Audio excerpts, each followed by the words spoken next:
मैं स्कंदगुप्त की भाषा शैली वातावरण पर चर्चा करना चाहूँगी, जहाँ इनकी भाषा शैली ऐतिहासिक साहित्यिक क्षेत्र में है।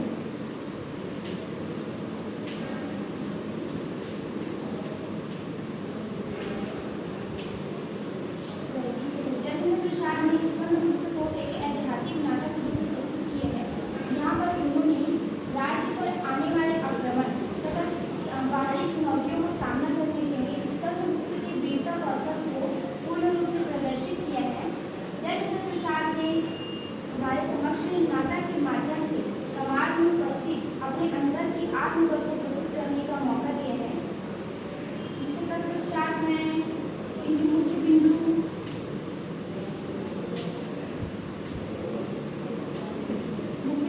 संघर्ष, जहाँ पर स्कंदगुप्त द्वारा जो इस नाटक में संघर्ष हुआ उसके क्षेत्र पर चर्चा करना चाहूँगी, जहाँ स्कंदगुप्त अपने ही पारिवारिक क्षेत्र में फंसकर बाहरी चुनौतियों के साथ साथ आंतरिक षड्यंत्रों का भी सामना वो किस प्रकार की वीरता और कौशल के वर्णन करते हैं, इस क्षेत्र में संघर्ष में चर्चित हुई है। दूसरा, हम लोग 4 इसके बिंदु होते हैं, 5 चरण में विभक्त किया गया है, जिसमें पहले चरण में स्कंदगुप्त जिस प्रकार षड्यंत्र और चुनौतियों का सामना करते हैं उसका विषय है। दूसरे पर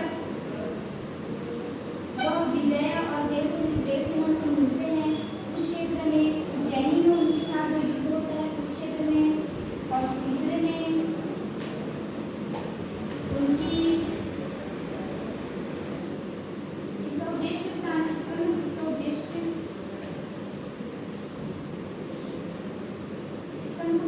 जयचंद्र प्रसाद ने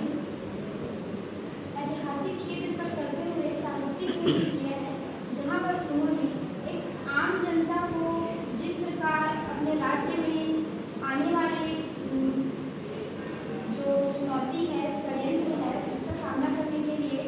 आत्मबल का प्रदर्शन करते हुए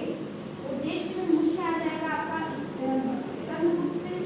की जो वीरता है, कौशल है, उसका आत्मबल है, उनका जो मुख्य चरण है वो हमारे समक्ष प्रस्तुत करना चाहते हैं। स्कंदगुप्त में जयचंद्र प्रसाद कोई बाहरी चुनौतियों का सामना तो कराते ही हैं, परंतु वह आत्मबल पर जिस प्रकार वह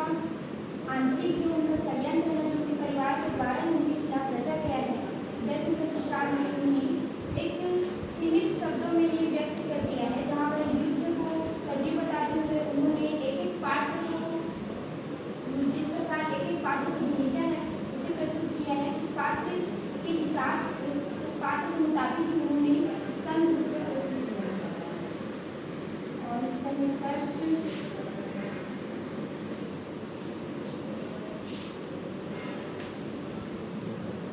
जिस प्रकार राजनीतिक क्षेत्र